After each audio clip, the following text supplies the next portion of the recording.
This is Good Morning Mumbai with Hrishi K.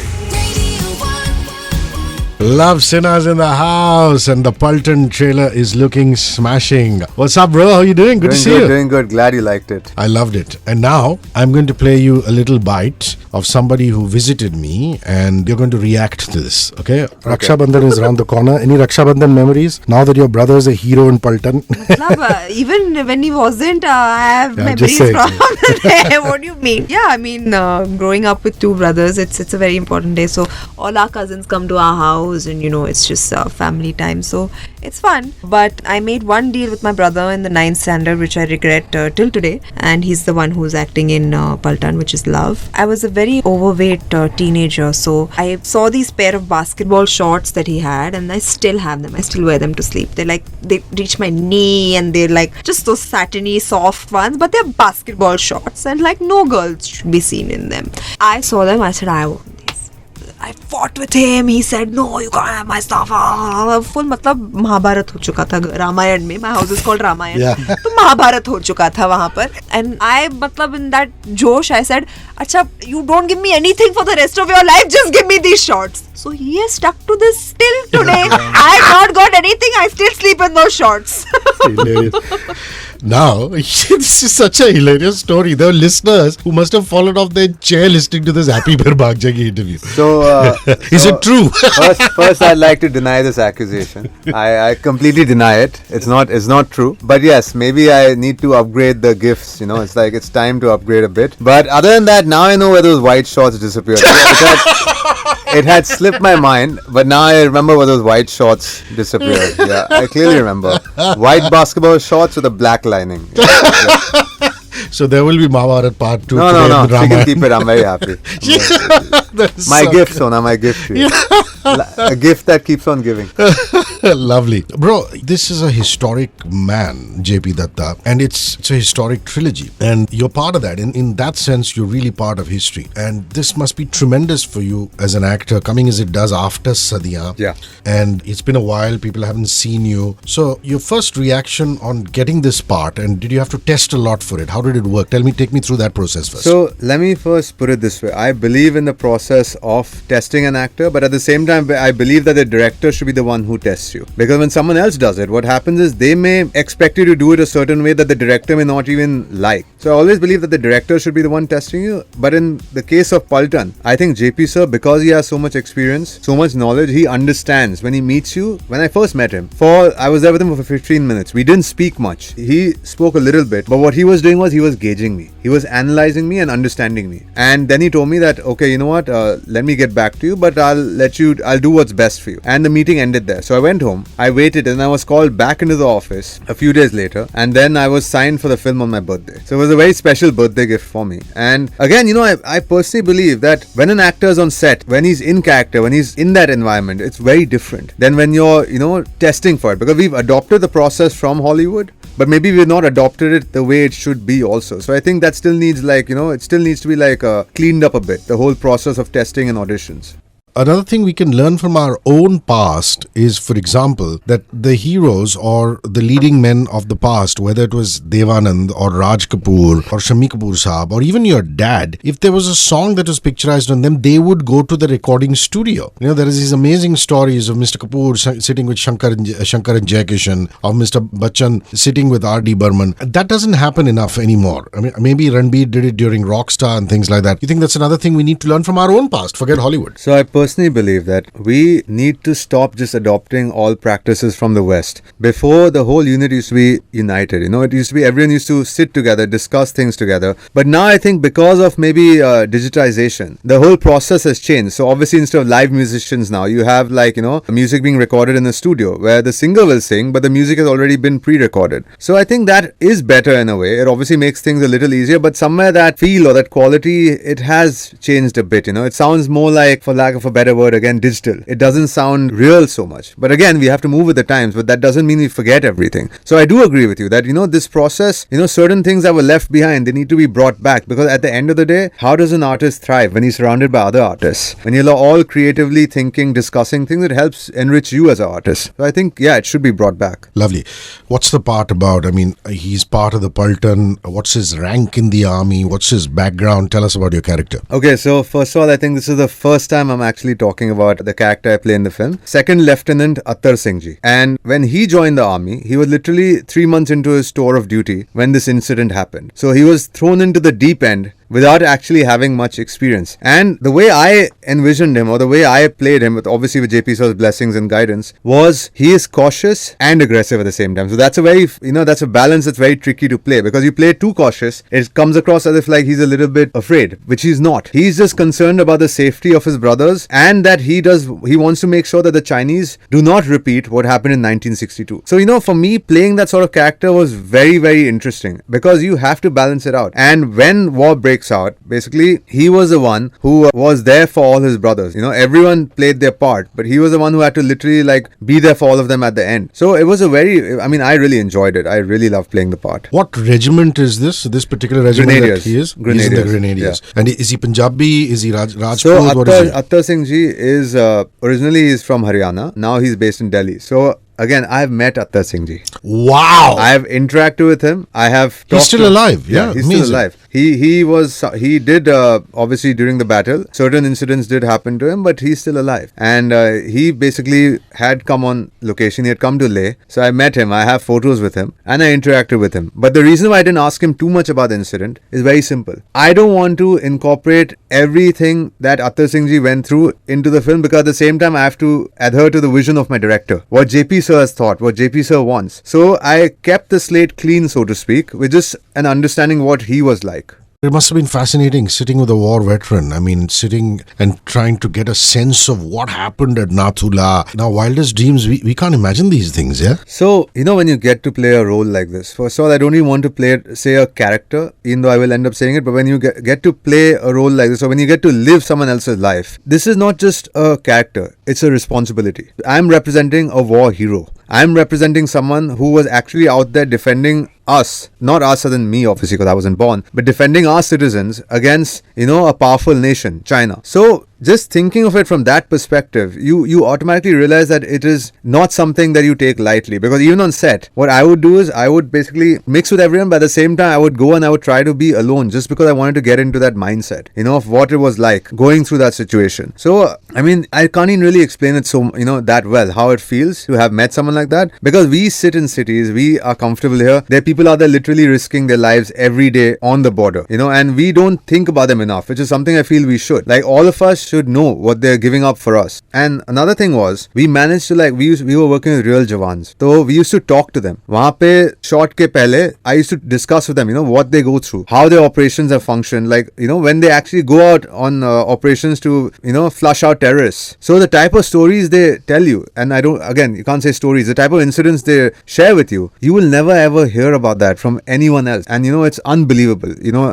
I salute them, I salute them in the film, and I salute them in real life. There is so much made of the India-Pakistan wars, which is two conflicts that we've been through with our neighboring nation. Not enough is said about China. For example, my mother was telling me about how when in 1962 was it when the war happened, 62 and 65. For example, when she was growing up in Delhi, the sirens used to go off and they would go to the underground section and things like that. Stuff which you only see in World War II films, and that was actually happening. What really happened in this particular? This is post the China war or the China conflict, as it were. Just a bit of history, if you could give us. So this is basically related to Sikkim. At that point in time, what China wanted to do was they wanted to take over Sikkim as well, because China feels that Sikkim is again part of their territory. So what they did was they started building bunkers and making inroads into Indian territory. So at first, the Indian army that was stationed there had a meeting with their superior officer and told them that, that this is going past the international boundary. You cannot come into this territory because it's India. So at first they said that okay, we won't. Then later they switched to that this is our territory. We are not doing anything wrong. And then after that, an incident happened between the two superior officers that resulted in the Chinese army taking aggressive action. And that's when the Indians fought back. Now, according to documents that have been signed or that have been not shared with the public, but obviously that are there, Chinese say that the Indian army was the aggressor, which is their perspective. So this was actually a very interesting incident. And I think this is one of the few incidents where the Chinese army basically was pushed back by, another nation. Others, we all hear about how, the Chinese army usually goes in and they make it very difficult for another country's soldiers. But this was an incident where we actually pushed them back badly. And considering we had just lost a war with them, which some people say is not even a war because our soldiers were apparently sleeping when they came in and they massacred. It isn't a war. Is when you stand on equal footing. A war happens when you both stand face to face and then you start fighting. A war does not happen when your platoons are taken out by the enemy, while they're sleeping, like you said. So yes, China had an edge in '62. They did basically win the war, but this was a battle that we won. So I think it's very motivational for every Indian, and we need to know these things. For some reason, this was not made public. It was swept under the carpet until now when Mr. Datta decided that, okay, this is a story that needs to be told. And it's a true story. It's not fictional. And why are we hiding something that has happened? It just doesn't make sense. We're not humiliating or insulting any country or any nation. This is a part of history. So we need to know about it. And I'm just glad JP sir picked it up. Love, do you have memories of seeing Border? Because I was a little kid and I remember seeing it and I'm feeling immense patriotism. And the beauty that here were these mainstream stars playing these army officers. I think it has a lot to do with the fact that Mr. Datta and his dad, both army men, his brother was in the Air Force. JP sir's father has been part of the film industry. A very, very well-known writer and lyricist. Who's no more, unfortunately. Yeah, who's no more. And basically, JP sir's brother was in the Air Force. So JP sir is very closely connected to the armed forces. And you can see it when you interact with him, the love he has for them, the feelings he has for them, it comes through when you talk to him. When you go to his office also, you will see all of it there. It's like, I don't think too many film offices will have books on war and books on the armed forces. But when you walk into JP Film's office, you see all of that around you. So it just shows, it's like when you're passionate about something, when you are connected to something, it translates into your vision. So, I think since you're asking about Border, in this film, obviously, other than Arjun sir and Mr. Sonu Sood, the rest of us are all relatively fresh. So, for the audience also, I feel in a way, it'll be expect the unexpected. You don't know how I'm going to react in a situation. You don't know how Mr. Gurmeet Chaudhary will react or Mr. Siddhant Kapoor will react or whether any of the other young actors will react. So, it's just going to be something fresh for the audience to see also. Do you remember when you saw Border first? Did you see it on TV or on CD or something? No, I saw it in the theatre. So I remember I saw it in the theatre. So I remember it. Amazing. And it's like you see that and you're in a movie like that now. Yeah. Must be lovely. No, it's very lucky. I'm very lucky. How many actors get to take part in a war film? Very few. Yeah. Very few. And one based on real incidents. Like, fictional is different. Reality is different. This is based on something real. So I'm very lucky. Do you have a romantic interest in the film? And who is the actress, or you don't? Or do they show your character? So my romance in the film is basically I have a love interest in the film, and that's my country. Beautifully put. Beautifully My put. country is my love interest in the film. Because I've seen the Anu Malik song, and that doesn't have you with an actress. I have 3 sisters. I have 3 sisters and I have my parents. But I personally feel that love interest that I have in this country is my nation. And lovely. And that's how I am in real life also. I love my nation. So obviously training for this couldn't have been easy because you're talking high altitude, you're talking actually going to Nathula, not even simulating conditions. We were in Leh. You were in Leh. We were simulating Nathula in Leh. Like we recreated Nathula in Leh. Yeah. But Leh Ladakh, they tell me, is really thin air. Yeah. So talk about training, and the weapons couldn't have been the modern weapons. You'd have perhaps used weapons of that era, which is, the mid 60s. And all of that I'm sure JP sir researched on. So your training process to be that army officer. So first of all, let me give you another incident about Leh, which is actually unbelievable still. Sonu Sood sir lands in the morning at 7 a.m. He reaches set by about 9:30, 10. And then by 11:30, he's giving running shots. In Leh, when you land, they tell you that do not do anything for the next 3 days. And he is so fit. Nothing happened to him throughout the shoot. In fact, I was the other actor who nothing happened to. I didn't need an oxygen mask. I did not fall sick during the 75 days that we were in Leh. I was working out, but obviously, when they tell you that don't go all out, you should listen because that's when you actually fall sick. So it was difficult. But I think just the way I am, like the way I work, nothing happened to me. Maybe I'm just internally very strong. So I was perfectly great all right. genes, you have to thank your parents for that. Yeah, I would thank my parents for that, yeah.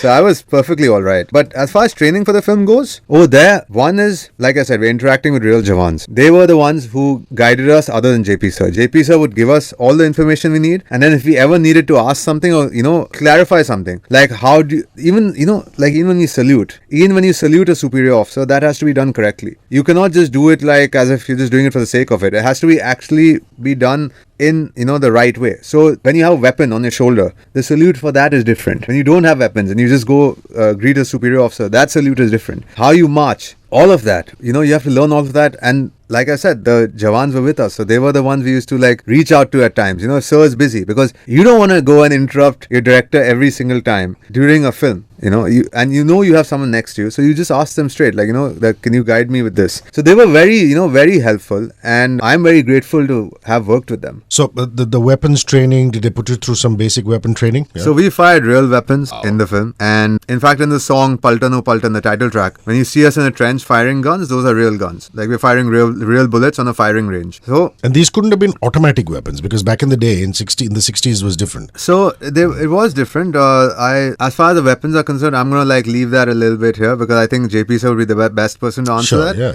But I used the MMG in the film, which is a medium machine gun. Now it's basically a gun that you cannot carry. If you carry and you fire, it's going to dislocate your shoulder or rip your shoulder muscle, because the kickback is so strong. But the MMG basically stays on the ground, and you are behind it, and there's another soldier with you who basically is feeding it the bullets. Basically, it's got a bullet clip, so he has to hold the clip because it might just jam. And this weapon did exist. The MMG machine gun, the medium machine gun, did exist at that point in time also. So I was utilizing that, and I had to be very careful, because that again we required training. There were officers on set who taught us how to use the weapon, because if I used it wrong, that's it, I'm done. My shoulder's gone for the rest of the shoot. So it was risky. And the other weapons, 303 was there. The 303 was a weapon that is a single bolt action rifle. So you actually have to cock it back and fire it. So that was also used in the film. So they've used a variety of weapons. And in terms of the altitude training, I know you said you were all right, but it's not easy to actually take a weapon and run or march and file in order. So did you have to do some on-ground work? Not necessarily gym work, but just to get acclimatized to the altitude. I was fine after the first day. Literally after the first day, I had no issues whatsoever. The first day I came, I stayed in. I watched 3 movies back to back in the room. I rested. Next day I was fine. And again, in the film, there's a sequence where it's a chase sequence. I'm being chased and I had to run. And in the film, it won't seem like I've run a lot, because obviously there's editing. But when the sequence was being shot, it was a long take. The camera was tracking me and I was literally running for my life. And then I ran down a slope where there were boulders. So if I had slipped, let's just say I wouldn't be sitting here talking to you today. So, wow. Yeah, so I did that. And I personally found that once I finished that shot, I had to sit down on the ground for 5 minutes. I just could not climb back up, because it's very tough. But at the same time, you have to do it. And who am I to complain? Who am I to make an issue when I have soldiers in the army doing that every single day? So if you're going to complain, stop being a baby. Yeah. There are people who are doing it who have it a lot tougher than you. Just be a man, basically. Very well put. Very well put. Did you know Siddhant from before? Any buddies in the unit? Do you guys hang out? When a bunch of boys get together, it can be lots of fun. Yeah. So what I feel is, when you're working, obviously you should maintain a good equation with everyone. Again, if there are any issues, keep it aside unless it gets to a point where you have to react. That's my personal working policy. And thankfully, there weren't any issues as such. I have a great equation with everyone. Only thing was, obviously with certain actors, you have more scenes, so you bond a bit more with them. And with certain actors, you have less scenes, so maybe you don't really, interact with them that much. But yeah, Siddhant and me, we used to know each other really well when we were younger. Then I went off to boarding. And then again, through this film, we connected. We, became good friends again. Then there's Gurmeet also, great guy to work with. Sonu sir was great. Arjun sir was great. Harshan Rane was also nice. Him and me have more of a professional equation. So, it was fine. There were no issues. And again, like I said, when you're working on a film, just don't try to get into that zone. Try to keep it as clean as possible, You'll always find that there might be someone who's a little bit insecure and all of that, but just don't get into that space. I personally believe that when I go there, I'm concerned about my work. I'm not concerned about who's got how much footage or who's, being given coverage. And the best part about this was, because JP sir was there, you feel more relaxed. You don't have to worry, because he is a filmmaker who will make make sure every actor is given, their importance and they have their individual parts to play. So you don't have to worry about all of that. You just don't have to worry. So evenings or what? You guys just go to the hotel and chill, or did you just, play some board games, hang out with each other? How did that work? Did you have some good Tibetan food? Well, the food was amazing. I loved eating. But honestly, the sad part was I only ate in 75 days, I only ate so-called cheat meals maybe 3 times in the whole stay. Hell, you're on a diet, is it? I used to follow. So look, I work out. Okay, I believe you need to be fit. There are a lot of people who have six-pack abs and all of that, and that's brilliant. Personally, for me, I believe that you should work out, eat healthy, and be fit. So yeah, I used to eat the same food every single day, almost every single day in Leh. So we used to hang out. After pack up, we used to all meet for dinner. We used to all hang out. Then some of us used to work out together, like Sonu sir and me. I really bonded very well with him, and I'm very grateful that I even got to work with him, because Sonu Sood sir is, you need more people like that in the film industry. Genuine, helpful, caring for the other actor. You need that. You need more people like that. So him and me used to work out together in the morning, because we were the ones who used to wake up at 6. Okay, the others also woke up a bit later, but we used to always be in the gym at 6, because I want to work out in the morning and then I want to go to set. So him and me bonded really well. The others also, like I said, we used to hang out, and then just whenever we had an off day, I used to basically go out with a car in Leh, explore surrounding areas of Leh with my camera, and just take photographs and just take beautiful memories, because Leh is a place which I feel every Indian should visit. Every Indian should visit in their life. And another thing is, again, it might sound like I'm preaching, but what I was disturbed by was that a lot of tourists come there and they leave their garbage around. It's disgusting. Don't do that. Respect your country and respect that you're going to someone else's home, and make sure you leave it clean. It may sound like I'm preaching, but I honestly believe that should be done. Love, what does your dad feel about your work? He must be incredibly proud. Your first film had greats like, Hrishi Kapoor, and here are you working with JP Datta. What's been your dad's advice to you when you decided to take up the performing arts as a career? So as most people may not be aware of, since we have this whole nepotism debate, I think I don't come into this debate because I've never had it easy. I've never asked my dad to call someone up for me, or try to help me get ahead. And I'm not saying that those who do, that's their choice. I'm not going to judge anyone's choice. So he basically, the first thing he told me was that, I remember when I told him when I was a kid that I want to act, he said it's not going to be easy. You'll have to, go through a lot. You'll have to face a lot. And because you're my son, that may also make it a little more difficult. He didn't say he'll make it easy. See, just imagine, normally people think that it's easier because you're a legend's son. So he was proud. And because he's seen me go through this journey where, that circumstances, certain projects were supposed to start, they didn't end up happening. Then I was supposed to work with a director who's a friend, we were trying to start up our own company again. That didn't end up happening either because too much time went. So he's seen me go through times which I won't say were the best. But at the same time, he knows that I have a lot of strength. And he knows that what can take you ahead basically? Self-belief, not overconfidence, self-belief, and basically being dedicated towards your work. So he knows I'm like that. So he was very happy, all of us as a family are very happy. Tomorrow, I personally believe that the audience will like Paltan, because not just because, it's a war film, but because Mr. JP Datta is there, and it is going to tell them a story they haven't seen before. But other than that, I will always be proud of Paltan, no matter what. I will always be proud of working with JP sir and of being a part of Paltan. Your favorite Shatrughan Sinha motion picture and why? And your favorite Sonakshi Sinha motion picture and why? So, as far as my father's films are concerned, there are too many. But if I had to pick one, which I want to do a remake of, and I say this every single place hoping some producer hears it, is Vishwanath. That's a film directed by Mr. Subhash Ghai. And it's just a brilliant film because, in the 70s, you're showing a positive character become grey through the course of a film. And if that was done then, and that was revolutionary for that time, I'm just thinking, what can you do with that character today? How much can you change it? Because that point in time, you still had to show the hero being heroic. Today, do we have to show that, or can we show him going even a little darker? So I'm very, that character fascinates me. That whole story, that film fascinates me. And as far as Sonakshi Sinha is concerned, I would have to say, again, Sona loves Lutera, but for me, for some reason, I would have to say Dabangg 1 and Akira. Both of these films are my favorites. I loved her in Akira because, again, the amount of work, when we see films, a lot of people don't realize how much effort an actor puts into the role. So when I see Akira and I see her play that role, I loved it. It wasn't an easy role. And Dabangg, just because every actor has a moment where your whole life changes. And I think Dabangg was that moment for her. And we will never forget it because obviously I had come through something which wasn't very positive. And, for the whole family, that was a brilliant moment because, it just sent out a message. It sent out a message that, okay, there are talented members in the family and she is talented. Because a lot of people doubt you at first until you prove yourself. and she had that opportunity and she proved herself in her first film. And then from there, obviously you grow as a performer, you become even better at things. So I was very happy when Dabangg came out. Dinner table conversations in the Sinha household. Do you take the piss out of each other? I mean, No. All siblings do that. So do you say, Sona, I saw that film. What are you doing? And things. No, she knows which films I don't like. I mean, I'm not going to say it on the record, but she knows which films I don't like. And she knows when I don't like something because I won't bring it up. I won't bring it up.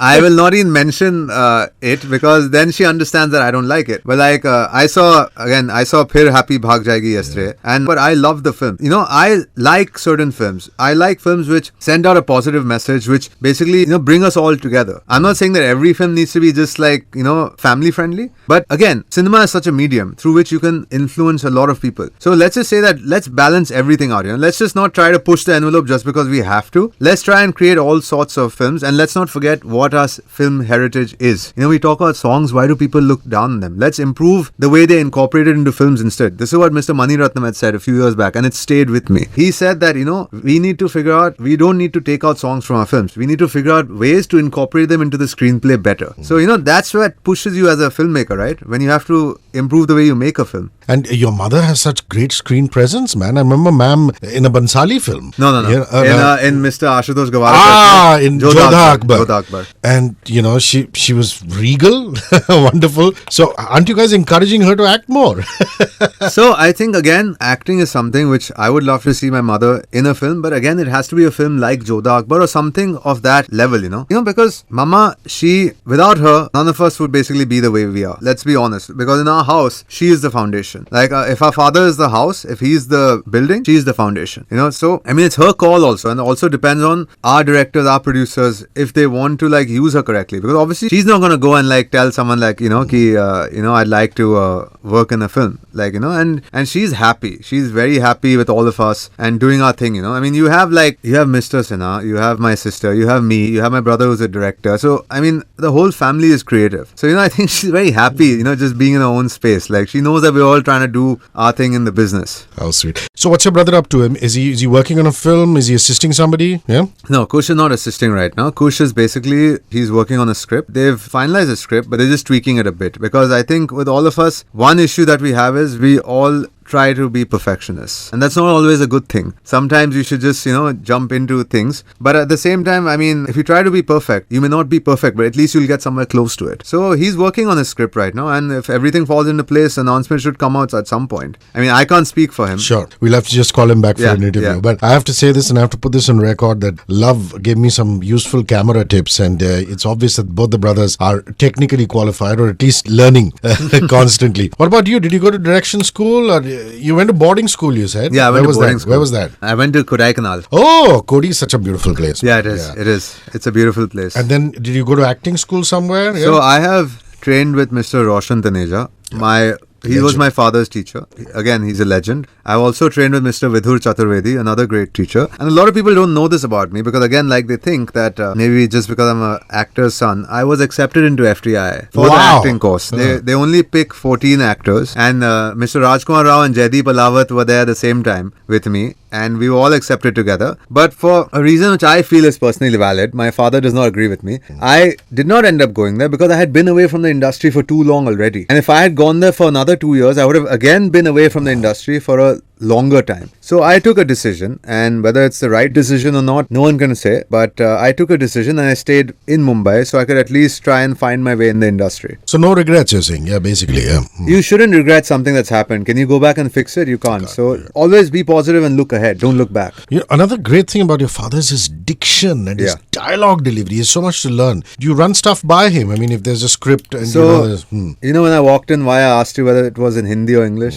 Because I personally feel that for an actor, your Hindi should be, if not as good as Mr. Bachchan or Mr. Sinha, your Hindi should be better than 98% of people out there. Correct. Language is the first step of acting. If your language only is poor, why are you even thinking of acting? And I mean, honestly, I don't know if I should say this, but I feel so disappointed and let down when I see young actors coming in who don't have command over Hindi. It's not correct. your basic first building block should be your language. And if you're not working on that, then that tells me that you're not taking it very seriously. It's like you're just taking it for granted. Correct. We are bang in the middle of the festive season. How's Raksha Bandhan in the Sinha household? I mean, does Sona not film, come home? We already know the story about the gift. Yeah. The gift that keeps on giving. Yeah.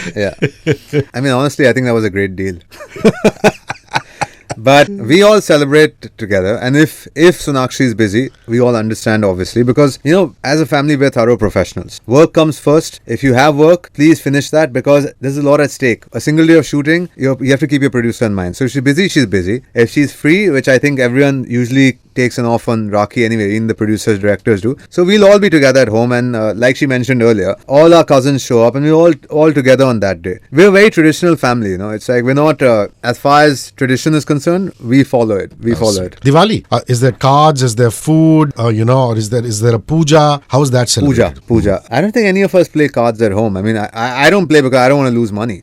I mean, I'm not good at it. I never got into the habit of playing cards because maybe I just didn't know if I would be good at it, and I'm not interested in losing a lot of money to someone else. I'm sure they'll be very happy, but I don't want to be sad on that day. So I'd rather just enjoy the festival. The lights, the firecrackers, obviously minimal because I'm against pollution. But so we just celebrate together, and we end up going to someone's house to celebrate normally. So as a family, we'll end up going wherever we have to go. At Diwali, do you get gifts do you get a new joda kapda and things like that? And do you give the staff at home also gifts? How did that? The staff are given gifts. The whole house is cleaned. It's obviously lit up, and diyas are lit, and obviously I will buy new clothes to wear, and Indian clothes preferably, obviously, because not preferably, I only wear Indian clothes because I actually prefer Indian clothes, but for some reason in India we only prefer to wear them on festivals, which I don't understand. What's your favorite festival food? What is it that you like to eat in Diwali or Dussehra, for example? Favorite festival food. I think then it would have to be malpuas, but I think that comes technically in Holi. So basically it would have to be malpuas because it's just tasty. How do you celebrate Dandiya? I mean, back in school and college, did you go and play some Dandiya? Yeah. So I did go play Dandiya when I was in Bombay. But then obviously when I went to boarding, that school was an international school. So for some reason, they did not really celebrate Navratri. And yes, but I have been to Dandiya when I was younger and in Bombay. And I personally believe, our country, what I love about it is our festivals are so amazing. It's and it's not just about only gifts. It's just about being together and just celebrating tradition. And I think that's what makes it very beautiful. If you were given a choice to see a really old friend reunite with him or her, where would you go? Probably boarding. I would want to probably meet all my close friends who were in boarding with me back in Kodaikanal one more time. I mean, because boarding school sucks for the simple reason that when you leave, you'll all end up in different corners of the globe. Someone will be in Chennai, someone will be in America, someone will be in London, and then you only meet each person individually. You don't meet all of them together. So, I'm hoping that one day I can actually arrange something where I call all of them together and we all end up meeting together for 2-3 days somewhere. Sweet. Do you follow sport? Are you a cricket guy, football guy? What do you follow? Yeah. So I follow cricket, but not to the extent where our country loves cricket. But I don't follow it to that much of an extent. I obviously keep track when there's a big tournament happening. I know obviously who our great players are. But I think maybe because I used to enjoy playing basketball a lot when I was in boarding. I mean, I haven't played it in a while, but I really enjoy the sport because it's very fast paced. And I enjoy that a lot, a lot. Have you enjoyed watching the NBA or is this something that you follow? Yeah. I mean, I definitely see again, for me, what happens is I may not follow the entire season. Even with cricket, I'll watch some of the bigger tournaments. I will not follow every single tournament because in India, we literally have a tournament happening every month.